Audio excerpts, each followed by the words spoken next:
Assalamualaikum warahmatullahi wabarakatuh. Ketemu lagi kita di obrolan guru. Channel obrolan guru ini kita akan membicarakan seputar pendidikan yang ada di Indonesia dan khususnya di SMK Negeri 1 Bangil. Barangkali nanti ada informasi-informasi yang bisa menjadi inspirasi untuk semua rekan-rekan sahabat obrolan guru. Sekarang kita kedatangan tamu yaitu Ibu Nia. Ya, Bu Nia, selamat pagi. Selamat pagi, Pak. Ya.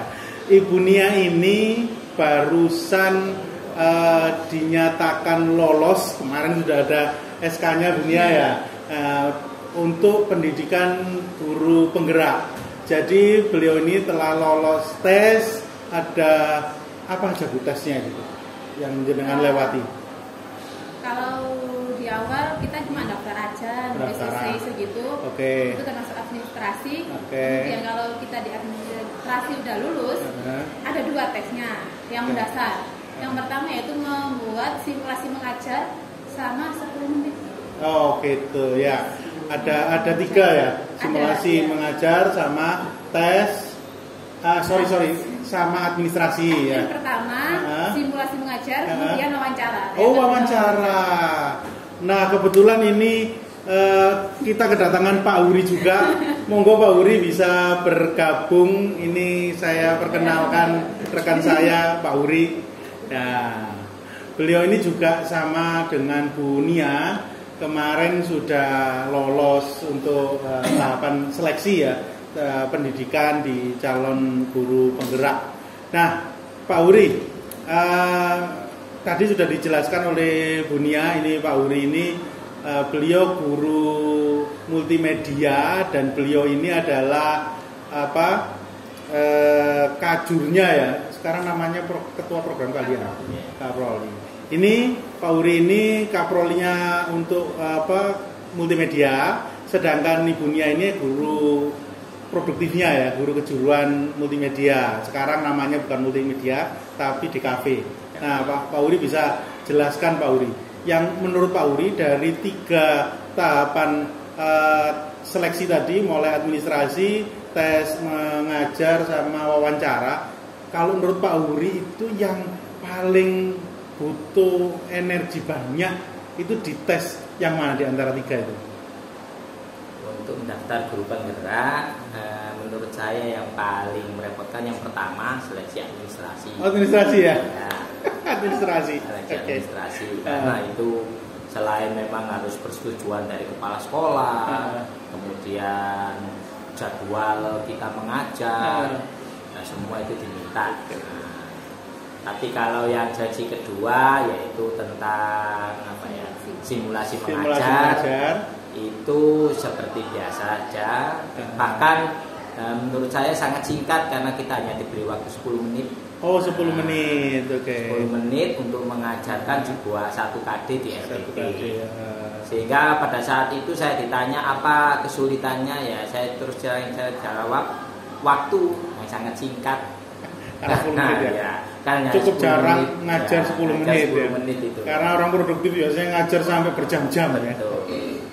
Kemudian yang wawancara lumayan, sekitar 1,5 jam. Itu pun menurut saya kebetulan yang mewawancarai saya itu kayaknya bukan dari orang pendidikan. Dia dari kejaksaan. Lihat seragamnya. Cuma kan mungkin syaratnya hanya asesor gitu aja ya. Jadi 1 ibu-ibu itu kayaknya memang guru, satunya bapak-bapak itu kayaknya dari dunia kejaksaan. Dunia luar pendidikan ya. Iya, di luar pendidikan. Yakin bener kalau dari kejaksaan? Ya, kebetulan dia itu masih seragam, pakai atribut komplit, kemudian di situ ada logonya kejaksaan. Oh, gitu ya. Oke. Terus karena ya itu tadi beliaunya kurang tahu pendidikan, malah wawancaranya dia malah mengorek kita tentang pendidikan. Termasuk pada saat itu yang dikorek apa sih efek yang berpengaruh setelah ada tunjangan sertifikasi sama enggak? Itu yang aja. Sampean bisa cerita. Saya bisa naik haji juga karena ya saya jawab. Yang tanyakan itu pengaruh finansialnya atau pengaruh apa Pak?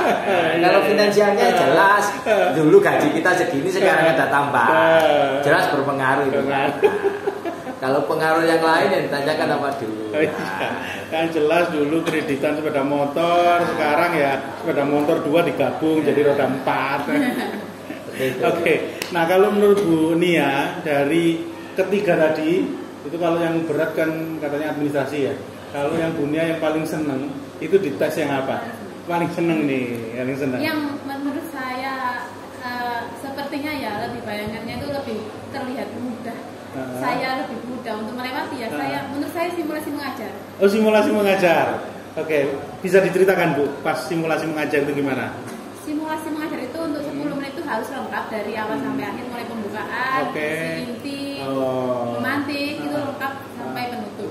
Berarti dengan 10 menit. Berarti ngikutin kaidah mengajar bener ya dengan 10 menit. Oke. Terus kira-kira persiapan apa aja sing harus persiapannya itu akhirnya bisa melewati 10 menit dengan baik. Tema yang kita angkat apa itu yang penting. Kemudian yang salam itu semua dicatat kayak poin-poinnya aja. Jadi kita biar saya kan di situ pernah lihat di YouTube cara melewati seleksi simulasi itu kayak gitu gimana. Ya. Berarti harus harus belajar ya. Iya. Di situ sampai orang nulis poin-poin di depan kamera, di balik kamera, tulis poin 1, poin 2. Itu jelas juga. Saya ya buat. Itu salah satu tip dan trik ya, bukan bocoran tapi ini tip dan trik ya. Biar kita pas untuk 10 menit. 10 menit. Oke. Dan ternyata dengan tip dan trik itu memang bisa semuanya terlampaui. Saya kurang penutup saja pas waktu itu karena habis. Oh gitu ya. Itu aja sih kurang penutupnya ya. Karena memang rekan-rekan biasanya kalau kita cukup jarang lah ngajar 10 menit kan Bu.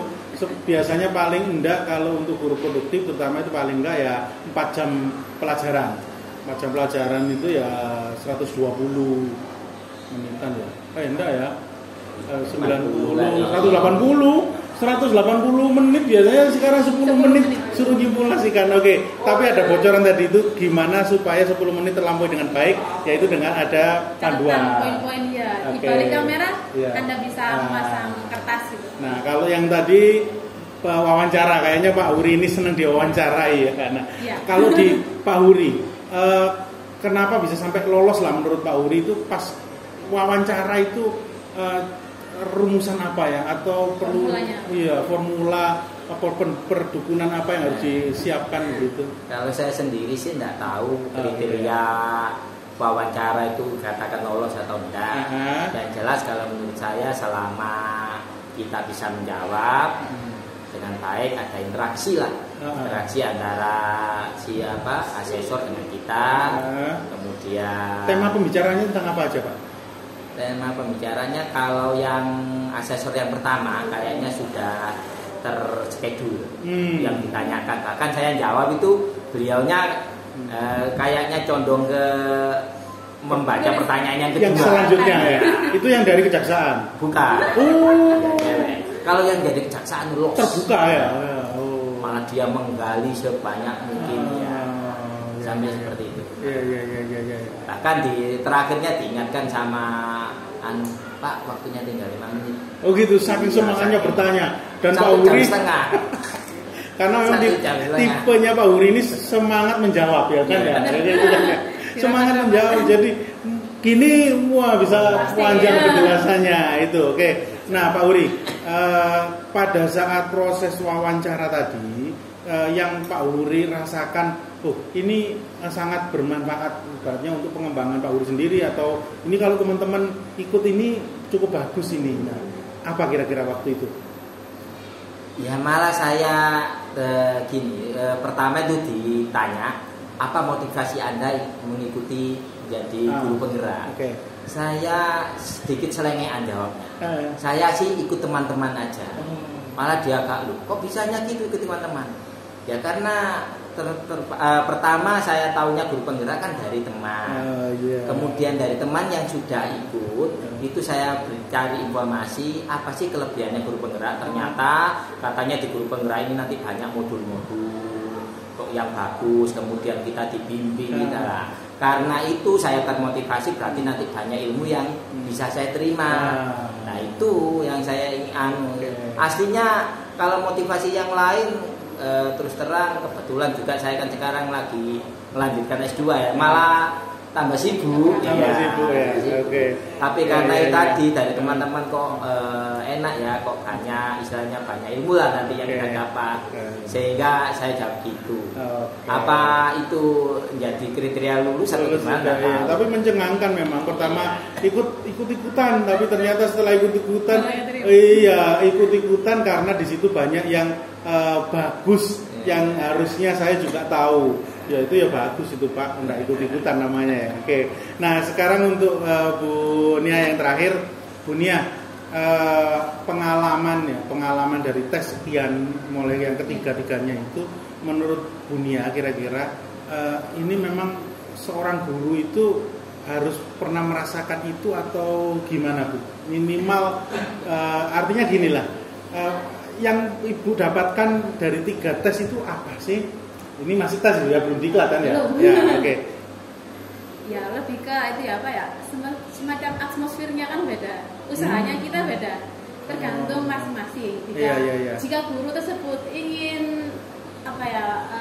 Suatu pengalaman yang beda, oke silakan ikut. Gitu. Ingin pengembangan diri kan? Nah, di situ juga kan kita membuat simulasi mengajar. Terus apa ya? Jawab perbedaan apa yang kita miliki. Untuk maksudnya sampean itu punya potensi apa? Itu apa yang saya punya. Gitu.